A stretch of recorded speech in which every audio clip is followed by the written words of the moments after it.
Hey guys, I am IzDaisho and I'm here bringing you some Hearthstone, and today I'm going to be playing a little bit of Constructed.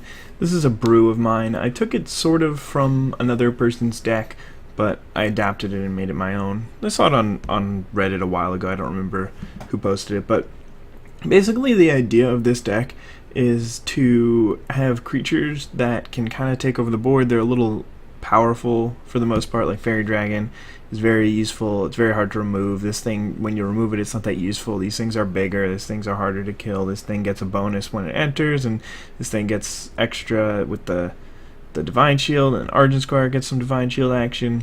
Secret Keeper gets bigger and bigger with all the secrets. I run just these 6, I guess. But all the secrets are basically there to keep you ahead on tempo. And yeah, I call this deck Tempo Trap, and that's the general idea. There's not really much else. I guess there's an owl in here to stop my opponent's big taunters. Deadly Shot's actually particularly good with Snipe and Freezing Trap because it takes your opponent's threats off the board. And something like Misdirection was not really preferred in this kind of deck because you're playing a lot of creatures, and Misdirection is not very good with your own creatures. And I don't think that there were any other traps that I really wanted to try out. I mean, I guess there's Snake Trap, but that's not anything that I would consider without any buzzards or Timberwolves or stuff. So anyway, we're just gonna jump right in.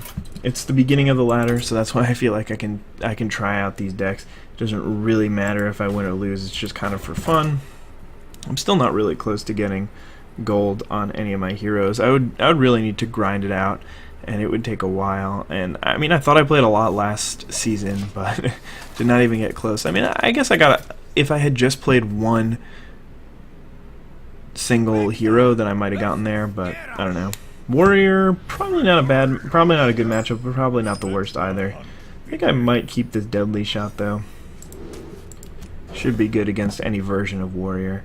I'm expecting an aggressive Warrior, but you never know. Control could see play right now. I don't really know what's too popular. I haven't played in a few days, and that's all it really takes. I mean, it goes from one aggressive deck being the most popular to control decks all of a sudden taking over. So drawing the Secret Keeper is not particularly good without any secrets, but yeah, the reason why I think that Secret Keeper is playable in this deck, even though there's only 6 secrets, is because there's also 2 trackings, and the Loot Hoarders also help you out in that vein.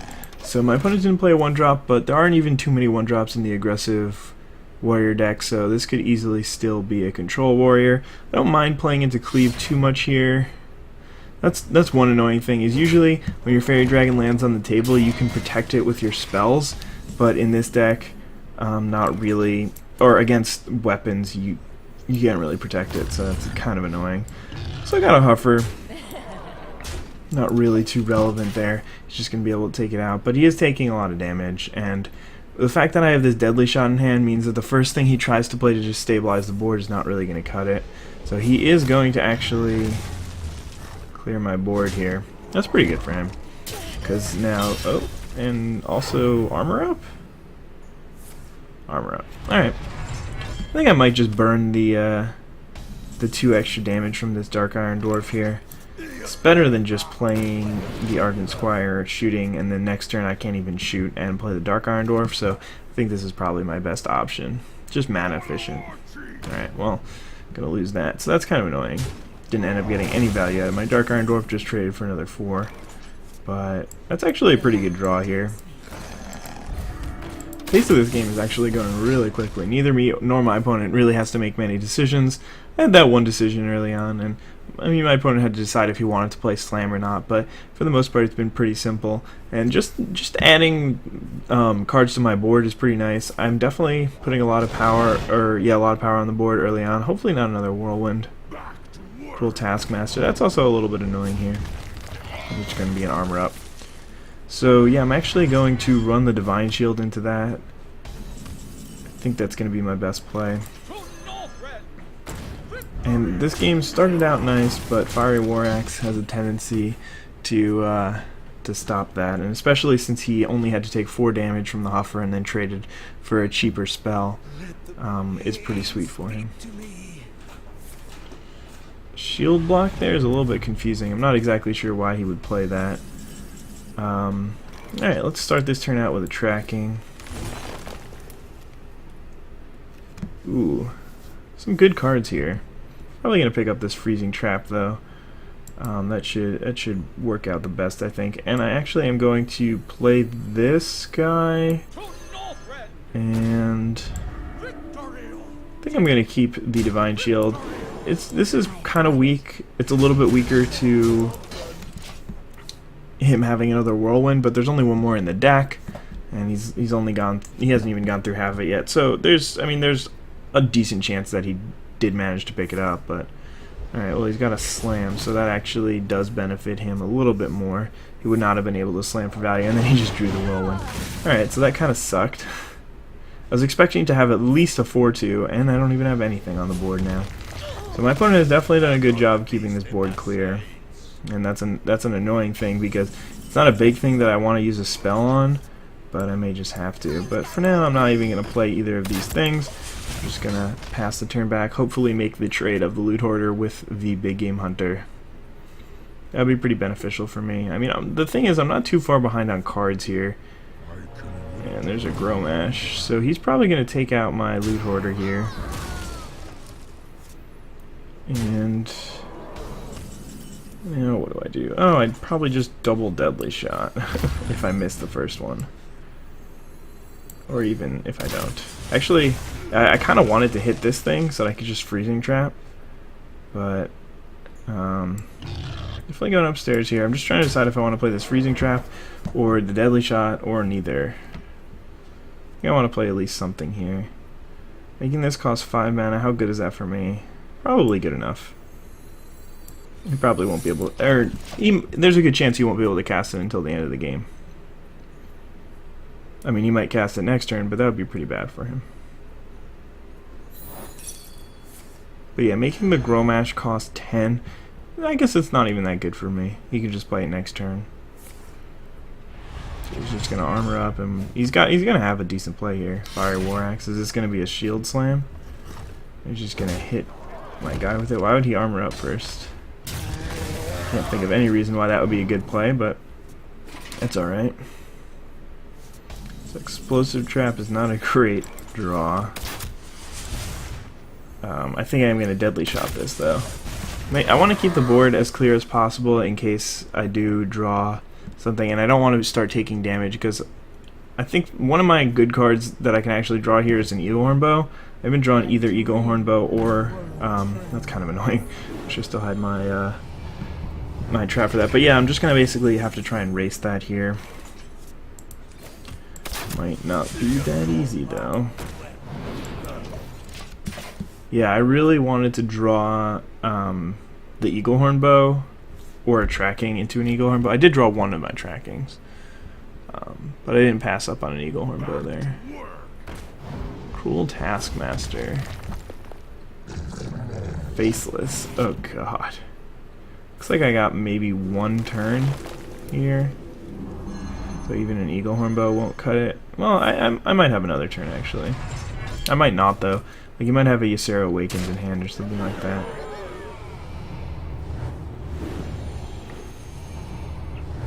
He's up to 11, and I don't really have too much in terms of burst damage, but that was a shitty draw. I may as well play this trap now, so I can kill the 2/2 in case that's the extra damage, but all he needs is one of the 3 dream cards in his hand to be a Nightmare or a Ysera Awakens, and he should have this game, because yeah, he's got 15 power on board and I'm at 20. So he doesn't really know what card it is, but it doesn't really matter. The only way I win this one is if he just plays 2 Ysera Awakens in hopes that would actually kill me. Or I guess if he attacks into my guy. But yeah, there's the Nightmare, and that should be the game.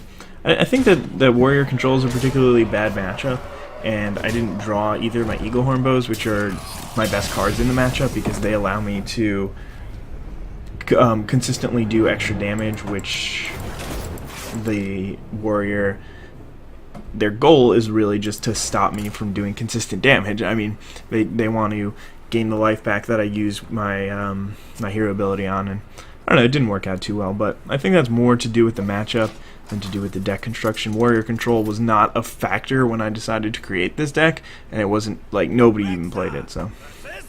Alright, another matchup that I'm not sure about, But this one shouldn't be as bad. It doesn't have as such efficient removal. Refficient removal. This is a pretty sweet hand. I can coin out animal companions. I can just excuse me, I can just play a 2-drop and then play a 3-drop on curve.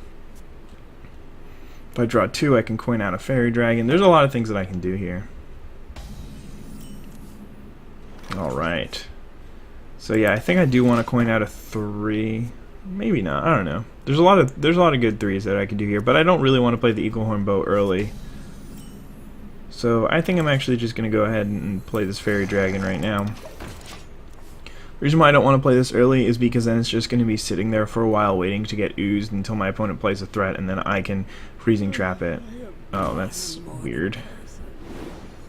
I don't even know what to say about that. That's just, I guess, alright, we'll just say that that's an interesting choice. How does that sound? I guess I could have coined out a Dark Iron Dwarf here. That works too. I guess he can just kill my fairy dragon with that. It's kind of annoying, but there's not really much I could do about it. Yeah, I could have just coined out a Dark Iron Dwarf, but that would have been the same effect, because this guy pumping it does the same kind of thing. But having a Leok out there is pretty good. He might have a Shadow Word Pain for it. It's probably running 2 in the deck. Seems like there's a Light Warden, but nothing's been injured yet, so nothing can be healed.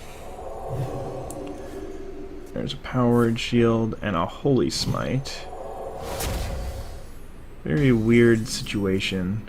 I'm just gonna Dark Iron Dwarf and kill that before it can get out of hand.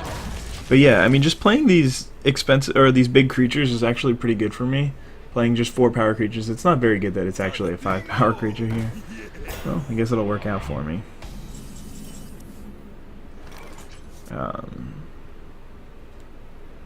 So I've got a couple options here. I think I'm just going to trade here. And then... oh, it's not even a trade. What am I talking about? And then play a freezing trap. Ping him. And then hopefully he'll play a minion next turn. I won't kill it. And then I can just play an Eagle Horn Bow, get the bonus from it, and then be good to go. Because I really want him to activate this freezing trap. The reason why this play isn't so bad is because my Secret Keeper can actually survive a Holy Nova. So... still get some benefit out of that. And I don't really see a reason to play tracking here. Just gonna start working on that life total of his. I guess I could have coined out an animal companion instead of shooting. Probably would have been a little better. But yeah, I mean, my opponent's at 7 mana, but I am ahead on tempo, which is where I like to be. Well, that's kind of bad for me.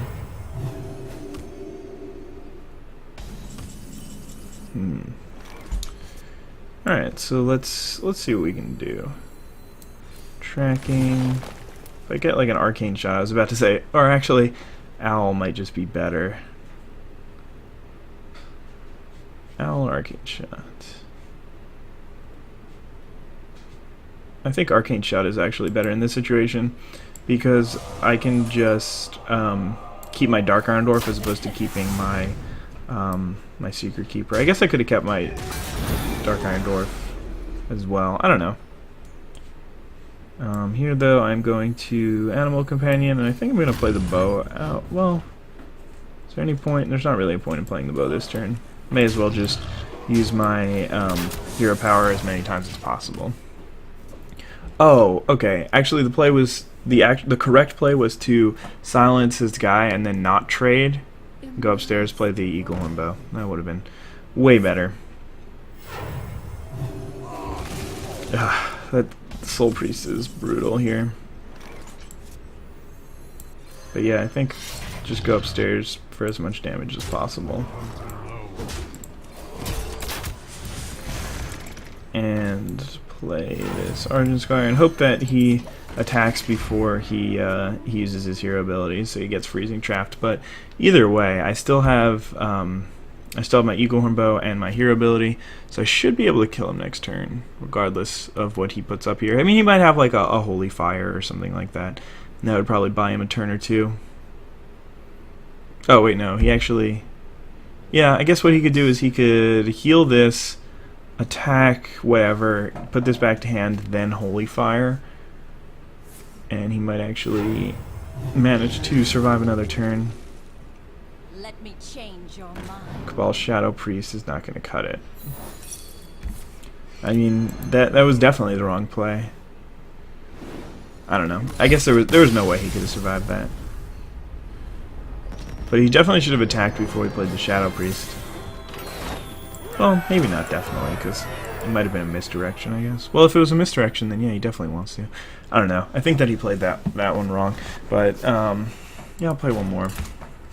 These games go by quickly, and they're kind of interesting. Sometimes I feel like I'm working with a weaker deck of cards than my opponent, but I mean, even that game I kind of felt like it. Then again, my opponent played a random Ink Master. What was the deal with that? I don't know. I really don't know about that one. Alright, Secret Keeper and Eaglehorn Bow. I'm definitely not going to keep this Argent Commander, and Secret Keeper at least has some adaptations against his deck. Applications against his deck, because he is, or his hero ability. I can just eat 2 of them as my 1-drop, but yeah, this is... Ooh, that's a good draw. I think Argent Squire should be good here. I have to be wary and basically trade this Divine Shield off as early as possible, because my opponent could be playing... Oh man, that's awesome for me. Could be playing Blood Knight. I really don't know why he played that there, but I'll take it. And he could have just coined out this thing. I would have lost a Divine... I don't know. Wouldn't have been that good either way, I guess. Leper Gnome loses to Argent Squire is the moral of that story.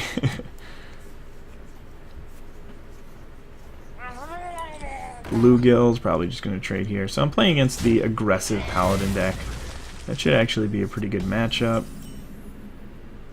So I don't think I really have anything to worry about needing to play this Freezing Trap. Well, actually there are definitely reasons why I should play the Freezing Trap right here, in case my opponent has like a Wolf Rider or something like that. But he might actually trade with this.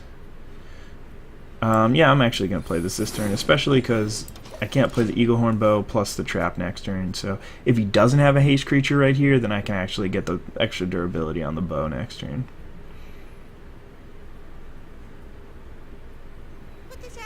Alright, Knife Juggler, Coin, Hero ability, or just Secret? Oh, thank you. That's kind of awesome for me. So I'm going to start out this turn by playing an Eaglehorn Bow. I'm going to attack here in case... yeah, it's probably going to be Noble Sacrifice. And then I get to... Oh, actually, that actually could have been pretty bad if he had killed that, but... yeah, now I'm going to get to do this. Go upstairs, and tracking, I suppose. I didn't want to do this at the beginning of the turn, because I wanted to get more information first, to see what I actually needed. I think I just want another secret here. But what's really good about this deck, or at least this matchup, is my opponent can't make use of Divine Favor, since I'm already so far down on cards, but like up on tempo. And that's what this deck does a lot, is it trades cards for tempo, so it's pretty sweet for me. Alright, so what is this? This is a Freezing Trap. So we kind of want to kill. We kind of want to clear his board, but at the same time, there's no real need to. So I'm just gonna go upstairs with both my creature, or with my creature and my my face.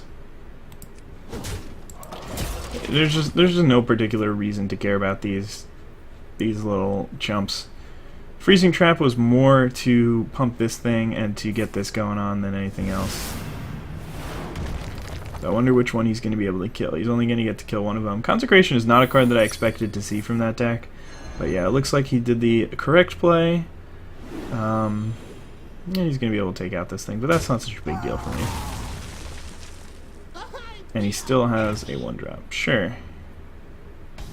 It's alright with me. Okay, well, drawing that Arcane Shot, I think I just want to cast it here.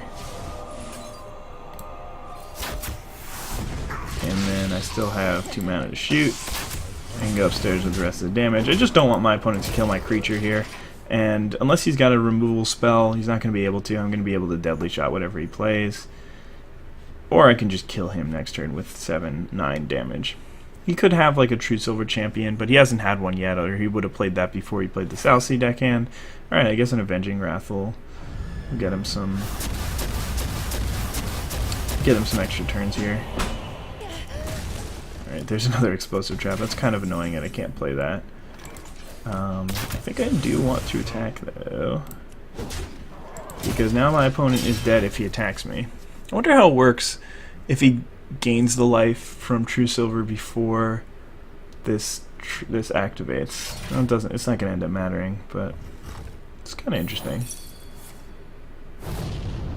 Yeah, well, it dealt the damage to him first, so I think he would actually die, but I think it only worked like that because I played my Explosive Trap first, so now this next one, he'll be able to do that first. Alright, what is this? A Blessing of Might. Alright, well, I'm just going to deadly shot that, even though I have this Explosive Trap which I can play. And the reasoning is in case he's got an Argent Protector. I don't want to just take too much damage to the face there. I think he really should have kept that Divine Favor Blessing of Might thing in hand. There was no point in casting it right there. It didn't really do him any good. Whew. This is going to come down to the wire, it looks like.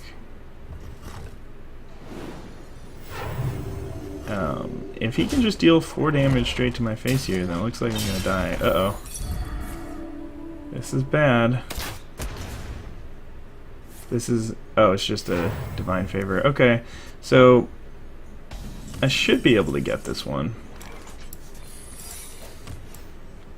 Because I'm going to deal 2... yeah, I'm going to deal 2 damage to him when he attacks. And unless he drew exactly... no, even if he drew True Silver, then he should die here. But it's definitely...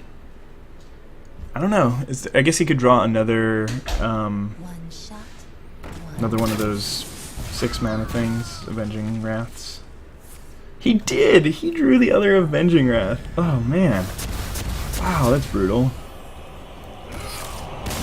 I think that was the only card in the deck that could possibly win him the game there. So I guess if I had played the Explosive Trap over the Snipe, then I would have won. Just figured Explosive Trap wasn't that good in that spot. That's kind of brutal. Well, I guess you don't win them all, but felt like I really should have won that one. I wonder if it was more because of my play or just because of the matchup and the draws. Both of those Avenging Wraths were really, really good for him. I think that card is actually very good against my deck in general. And I wasn't expecting the Consecration. That was also not so good for me, but it wasn't even that bad. I guess that critical play, I could have hit his 2-1 with my Eaglehorn Bow. Maybe I should have done that. Then he wouldn't have been able to trade one of his creatures for mine. I don't know, there was definitely some situations there that could have gone different ways if I had played it a little bit differently. But thank you guys so much for watching. I hope you enjoyed anyway. This deck is definitely meh. I'm not really too fond of it. I thought in concept the idea was kind of cool. It's just a very tempo-based strategy. But in practice it doesn't really work out well, and I think that it just doesn't curve out well enough because a lot of the cards that you have to play are situational traps and deadly shot and tracking even. There just aren't that many creatures that you can play on curve. When it does curve out, it's usually pretty nice. But if your opponent's able to deal with your threats one at a time, as we saw against the Control Warrior, or out aggro you, then it's not very good. But I think that matchup against the Paladin should generally be pretty sweet. But you know, sometimes it doesn't work out. And my opponent definitely played that one well. So I hope you guys enjoyed the video. Have a wonderful day. Bye.